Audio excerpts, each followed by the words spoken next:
इतिहास के पिछले क्लास में हमने खिलजी वंश की स्थापना पढ़ा था, जिसमें हमने देखा कि जलालुद्दीन खिलजी ने जो है खिलजी वंश की स्थापना की। उसके बाद जो है शासक हुआ अलाउद्दीन खिलजी, जिसने इतिहास में पहला ऐसा शासक हुआ जिसने स्थायी सेना रखा था, और भी उसके बारे में विस्तार से अध्ययन किया। जब हम अलाउद्दीन खिलजी को पढ़ रहे थे तो हमने देखा कि उन्होंने बाजार नियंत्रण के लिए और भी बहुत सारे काम किए हैं, और उसके द्वारा बहुत सारे क्या किए गए हैं, अभियान किए गए हैं, जो आज हम लोग पढ़ने वाले हैं। तो आज हमारा टॉपिक होगा अलाउद्दीन खिलजी का विजय अभियान। अलाउद्दीन खिलजी का विजय अभियान कि अलाउद्दीन खिलजी ने अपने शासनकाल के दौरान कौन कौन से अभियान किए, है ना। हमने देखा था कि जब जलालुद्दीन खिलजी शासक था तो सारा जो कामकाज है, क्योंकि जलालुद्दीन खिलजी जो है दिल्ली सल्तनत का सबसे वृद्ध शासक रहा है, तो उसके समय सारा काम जो है वो कौन करता था, अलाउद्दीन खिलजी करता था। और वह पहला शासक हुआ था जिन्होंने 1296 में दक्षिण में देवगिरी में क्या किया था, आक्रमण किया था। ठीक है, इसके बाद हमने देखा कि 1296 में ही अलाउद्दीन खिलजी ने अपने चाचा जलालुद्दीन खिलजी को मार दिया और खुद क्या बन गया, शासक बन गया।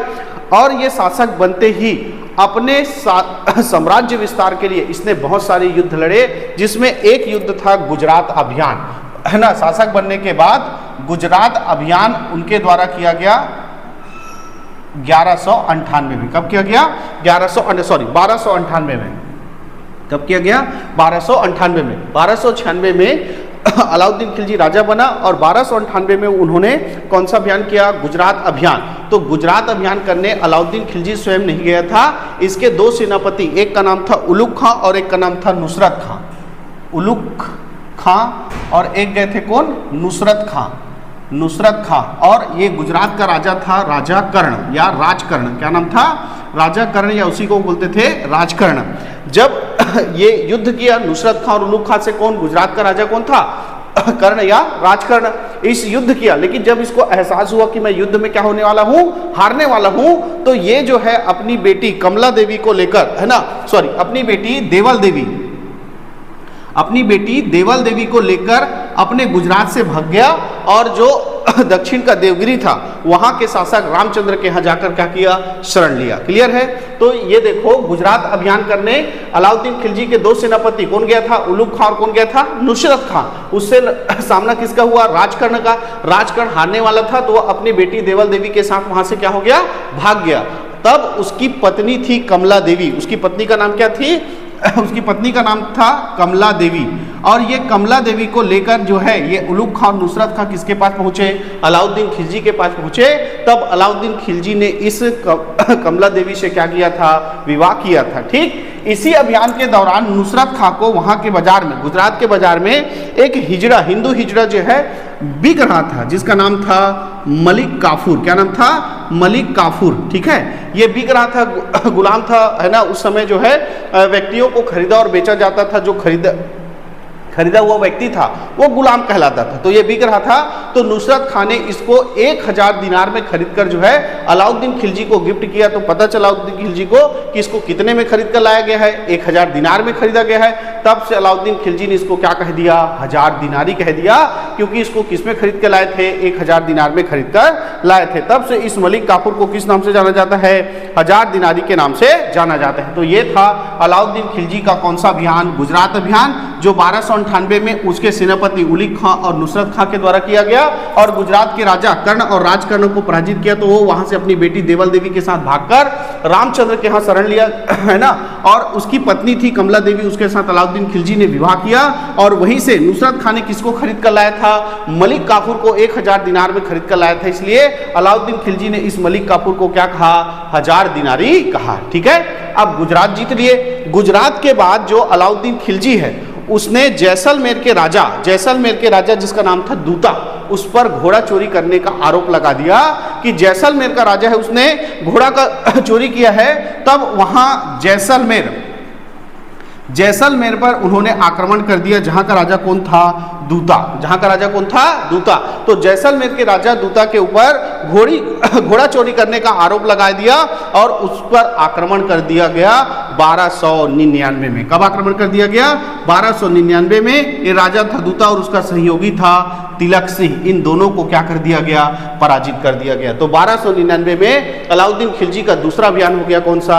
जैसलमेर अभियान। ठीक है, अब देखो गुजरात जीत गए, गुजरात के ऊपर जैसलमेर को जीत गए। अब जैसलमेर के आगे एक जगह था जिसका नाम था रणथंभौर। क्या नाम था? रणथंभौर।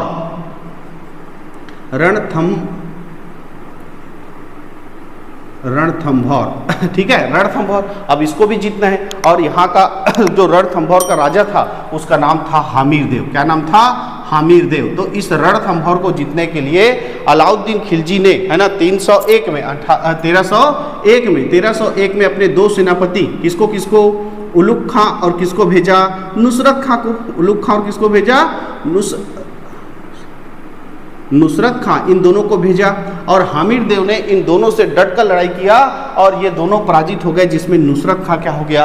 मारा गया। तो नुसरत खां जो अलाउद्दीन खिलजी का सेनापति है, ये किस अभियान के दौरान मारा गया? तो ये रणथंभौर अभियान के दौरान मारा गया। कब? 1301 में मारा गया। अब नुसरत खां की मृत्यु का जैसी खबर मिला अलाउद्दीन खिलजी को, अलाउद्दीन खिलजी स्वयं रणथंभौर आए और रणथंभौर आकर उसने राजा हामिरदेव को क्या कर दिया? मार दिया। और बचे हुए राजपूतों ने अलाउद्दीन खिलजी के डर से क्या कर लिया? जौहर कर लिया। तो इस तरह से रणथंभौर को 1301 में जीत लिया। किसने? अलाउद्दीन खिलजी ने। अब अलाउद्दीन खिलजी जो है रणथंभौर को जीत लिया, तब उसको पता चला कि चित्तौड़ का जो राजा है, जिसका नाम था रतन सिंह, चित्तौड़ का राजा जो था उसका नाम क्या था? रतन सिंह, और उसकी पत्नी का नाम था पद्मावती। क्या नाम था? पद्मावती, जो उस समय उसकी सुंदरता का भारी चर्चा था सभी जगह। तो इस पद्मावती को प्राप्त करने के लिए जो राजा अलाउद्दीन था उसने किस पर आक्रमण कर दिया? चित्तौड़ पर आक्रमण कर दिया। और इस चित्तौड़ आक्रमण को हम मेवाड़ अभियान के नाम से भी जानते हैं, जो हुआ था 1303 में। कब हुआ था?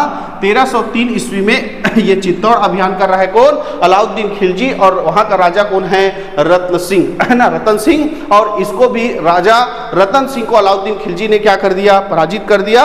लेकिन रानी को प्राप्त नहीं कर पाया, क्योंकि जैसी ही रानी को पता चला कि राजा रतन सिंह युद्ध में मारे गए हैं, तो रानी पद्मावती के साथ अन्य जो राजपूत स्त्री थी उस सब ने क्या कर लिया था? जौहर कर लिया था। अपने जौहर क्या होता है कि जीते जी अपने आप को पति की मृत्यु के बाद जिंदा क्या कर देना? आग में अपने आप को जला देना। ये क्या कहलाता था? जौहर कहलाता था। जैसे आपने मूवी में देखा होगा जो अलाउद्दीन खिलजी के ऊपर बना हुआ है ना। तो इस तरह से रतन सिंह के मरने के बाद जो रानी थी पद्मावती और अन्य जो राजपूत महिलाएं थी, उन्होंने क्या कर लिया? जौहर कर लिया। अब ये चित्तौड़ को जीत लिया किसने? अलाउद्दीन खिलजी ने। और इस चित्तौड़ का शासन दे दिया अपने बड़े बेटे खिज्र खां को, और इस चित्तौड़ का नाम रखा खिजराबाद। इस चित्तौड़ का नाम क्या रखा? खिजराबाद। इस चित्तौड़ का नाम खिजराबाद रखा और यहाँ का शासन किसको सौंप दिया? अपने बड़े बेटे खिज्र खां को सौंप दिया। ठीक है, इस पूरे घटना की जानकारी हमको मलिक मोहम्मद जैसी की पुस्तक पद्मावत में मिलती है। ठीक है, तो मलिक मोहम्मद जैसी की पुस्तक पद्मावत में अलाउद्दीन खिलजी के इस मेवाड़ अभियान का पूरा वर्णन मिलता है कि अलाउद्दीन खिलजी ने मेवाड़ अभियान 1303 में राजा रत्न सिंह को पराजित किया उसकी पत्नी पद्मावती को प्राप्त करने के लिए। लेकिन रानी पद्मावती जो है अन्य स्त्रियों के साथ क्या हो गई? जौहर प्राप्त कर ली। और इसको जीतने के बाद चित्तौड़ का नाम जो है खिजराबाद रखा अपने बड़े बेटे खिज्र खां के नाम से, और वहां का शासन खिज्र खां को सौंप दिया। और अब जो है खिज्र खां जो है चित्तौड़ का क्या होने लगा? शासन संभालने लगा। अब अलाउद्दीन खिलजी जो है और शासन अब पूरा गुजरात जीत लिया, राजस्थान वाला जैसलमेर जीत लिया, रणथंभौर जीत लिया, चित्तौड़ जीत लिया। अब वो मध्य प्रदेश की ओर रुख करेगा, वर्तमान मध्य प्रदेश की ओर। और वहां का जो मालवा क्षेत्र है, मालवा को जीतने के लिए उसने अभियान किया 1305 में। 1305 में मालवा अभियान किया और यहीं पर था जालौर। तो जालौर और मालवा को उसने 1305 में जीत लिया। तो 1305 में अलाउद्दीन खिलजी ने क्या किया? मालवा अभियान और कौन सा अभियान? जालौर अभियान। मालवा के राजा महलक देव को पराजित किया। महलक देव किसको पराजित किया? महलक देव को पराजित किया। और जालौर के राजा है ना, जिसका नाम था कन्हड़ देव, इसको जो है पराजित करके 1305 में मालवा और जालौर को अलाउद्दीन खिलजी ने अपने खिलजी साम्राज्य में क्या कर लिया? मिला लिया। क्लियर है? अब देखो गुजरात हो गया, राजस्थान हो गया, मध्य प्रदेश वाला क्षेत्र हो गया। अब नीचे आएगा जहां पहले भी उसने आक्रमण कर चुका है, लेकिन किसके समय? जलालुद्दीन खिलजी के समय, और वो जगह था देवगिरी। देवगिरी, लेकिन वो खुद आएगा नहीं। जब उसने चित्तौड़ अभियान किया था और रानी पद्मावती क्या हो गई? जौहर हो गई, तो अलाउद्दीन खिलजी ने कहा था कि मेरे कारण से एक सुंदर स्त्री ने अपने आप को क्या कर दिया? मार दिया मेरे डर से, तो आज के बाद मैं कभी भी युद्ध नहीं करूंगा। तो अलाउद्दीन खिलजी अब युद्ध करने नहीं जाएगा। जहां भी युद्ध होगा अब उसके सेनापति लोग जाएंगे। तो देवगिरी पर उसका सेनापति जो है मलिक काफूर ने आक्रमण किया 1307 में। देवगिरी पर 1307 ईस्वी में मलिक काफूर ने आक्रमण किया, जो कि किसका सेनापति है? इस अलाउद्दीन खिलजी का सेनापति है। मलिक काफूर के आक्रमण और अलाउद्दीन खिलजी की सेना के भय से जो यहाँ का राजा था, देवगिरी का राजा था कौन? रामचंद्र देव। इसने अधीनता स्वीकार कर ली कि मेरे की युद्ध नहीं करना है भाई, मैं अपनी अधीनता स्वीकार करता हूं करके रामचंद्र देव ने क्या कर लिया? अधीनता स्वीकार कर लिया। और सोने चांदी हीरे जवाहरात किसको भेजे? अलाउद्दीन खिलजी को भेंट स्वरूप भेजे।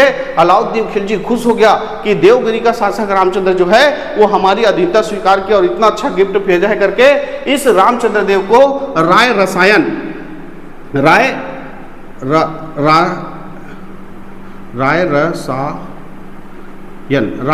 का क्या दिया? उपाधि दिया है ना। राय रसायन का क्या दिया?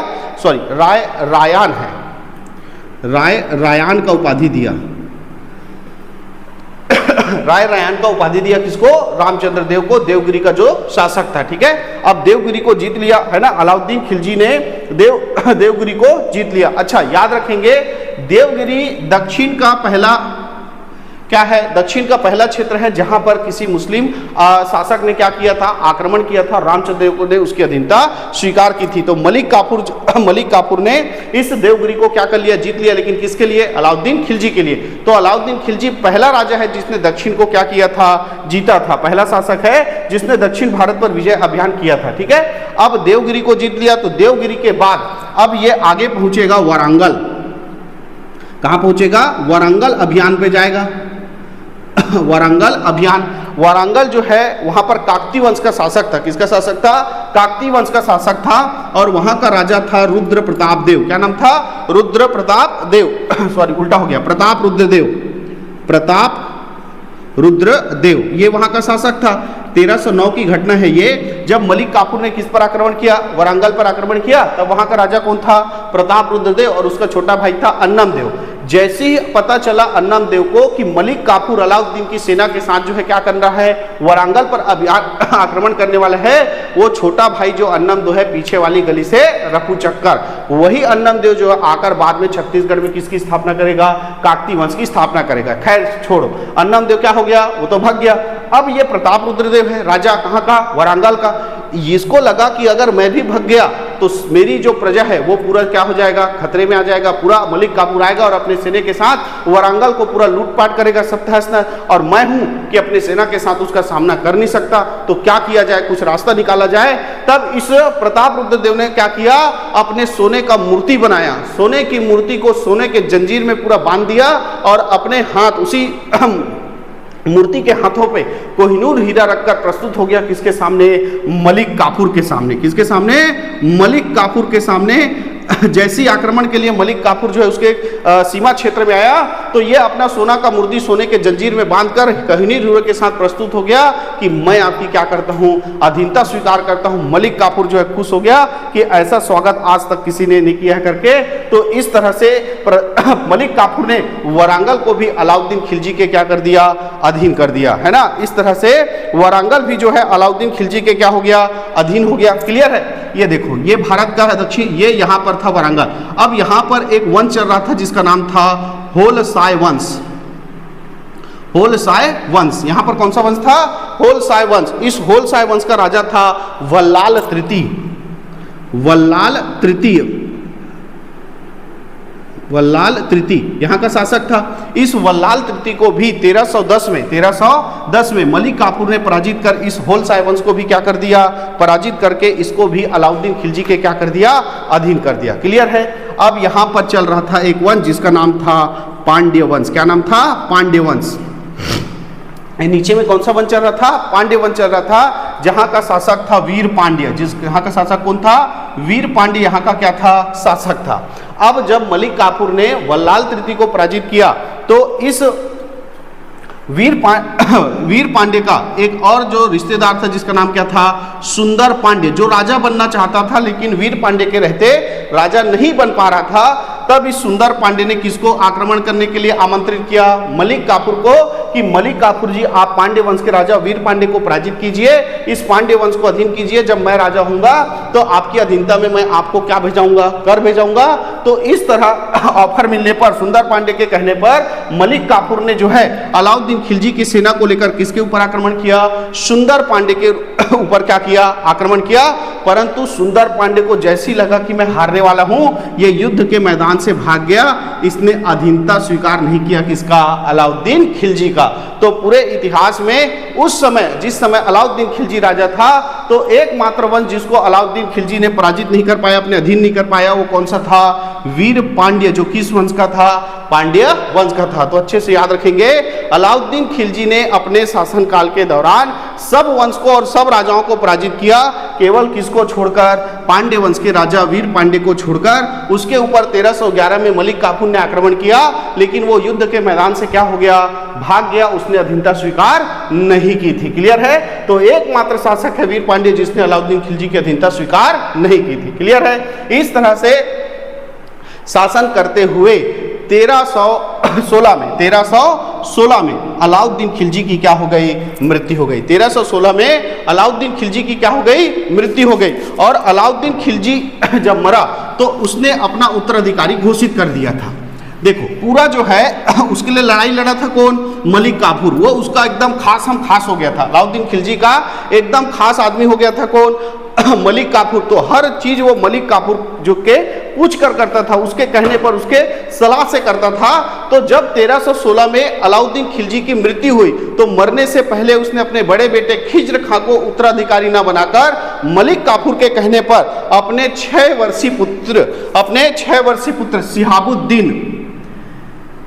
सिहाबुद्दीन उमर को क्या बना दिया था, उत्तराधिकारी बना दिया था। तो इस तरह 1316 में खिलजी वंश का अगला राजा अलाउद्दीन खिलजी के बाद कौन बना, शिहाबुद्दीन उमर बना, क्योंकि इसी को अलाउद्दीन खिलजी ने अपना क्या बनाया था, उत्तराधिकारी बनाया था। किसके कहने पर, मलिक काफूर के कहने पर, क्योंकि मलिक काफूर जानता था कि अगर कोई और राजा बना तो मेरा वर्चस्व क्या हो जाएगा, खत्म हो जाएगा। इसलिए उसने अलाउद्दीन खिलजी को कहकर सिहाबुद्दीन उमर को क्या किया, उत्तराधिकारी घोषित किया।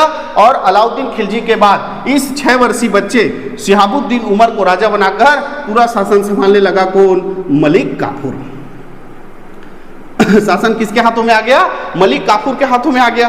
तो जो अलाउद्दीन खिलजी के और बेटे थे वो चिढ़ने लगे कि छोटा भाई जो है राजा बन गया है, वो नाम मात्र का राजा है और पूरा राज शासन कौन संभाल रहा है, मलिक काफूर संभाल रहा है। तो अलाउद्दीन खिलजी का तीसरा बेटा था मुबारक खिलजी। इस मुबारक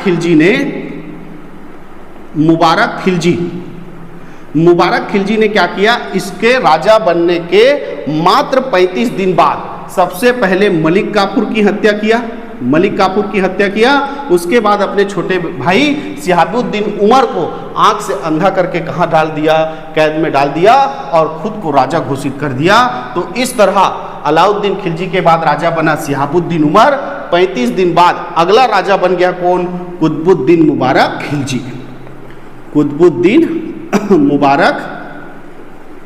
खिलजी। ये 1316 में जो है दिल्ली सल्तनत का खिलजी वंश का राजा बन गया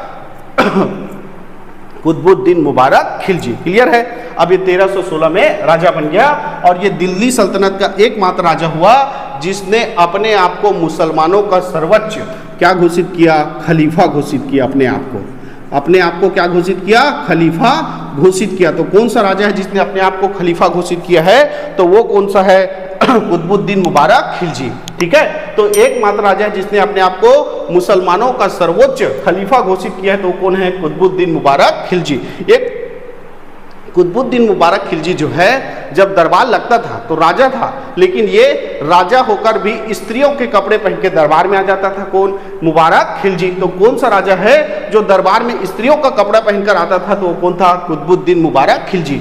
इसका सेनापति था खुसरवाह। इसका सेनापति वजीर कौन था, खुसरवाह। खुसरवाह। अब ये मौका देख रहा था कि ऐसा राजा जो क्या करता है, स्त्रियों के कपड़े पहन के आता है, वो क्या शासन चलाएगा। ऐसे करके ये मौके के तलाश में था और इसी खुसरवाह ने 1320 में इस मुबारक खिलजी की क्या कर दी, हत्या कर दी। और नासिरुद्दीन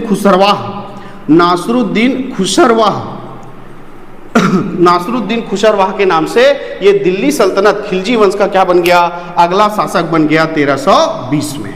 अगला शासक बन गया कौन, नासिरुद्दीन खुसरवाह। अब इस नासिरुद्दीन खुसरवाह इसने अपने आप को पैगंबर, जो इस्लाम धर्म के संस्थापक है मोहम्मद पैगंबर, उसके सेनापति के रूप में काम करना, उपाधि लेकर काम करना चालू किया। कौन, नासिरुद्दीन खुसरवाह। तो कौन सा राजा है जिसने अपने आप को मोहम्मद पैगंबर का सेनापति घोषित किया था, तो कौन था, नासिरुद्दीन खुसरवाह। दोनों अच्छे से पढ़ना। जिसने खलीफा घोषित किया अपने आप को वो कौन था, कुतुबुद्दीन मुबारक खिलजी। और जिसने अपने आप को पैगंबर का सेनापति घोषित किया वो कौन था, नासिरुद्दीन खुसरवाह। और इसका सेनापति था गाजी मलिक। इसका सेनापति कौन था, गाजी मलिक। और इस गाजी मलिक ने मौका मिलते ही इस नासिरुद्दीन खुसरवाह की हत्या कर दी और खिलजी वंश को हमेशा के लिए क्या कर दिया, समाप्त कर दिया। इस तरह दिल्ली सल्तनत का दूसरा राजवंश खिलजी राजवंश जो है वो 1320 में क्या हो गया, समाप्त हो गया। और ये गाजी मलिक जो है गयासुद्दीन तुगलक के नाम से, जो गाजी मलिक है वो गयासुद्दीन तुगलक के नाम से दिल्ली सल्तनत के तीसरे राजवंश तुगलक वंश की स्थापना करेगा, जिसके बारे में हम विस्तार से पढ़ेंगे कल। आज के लिए इतना ही।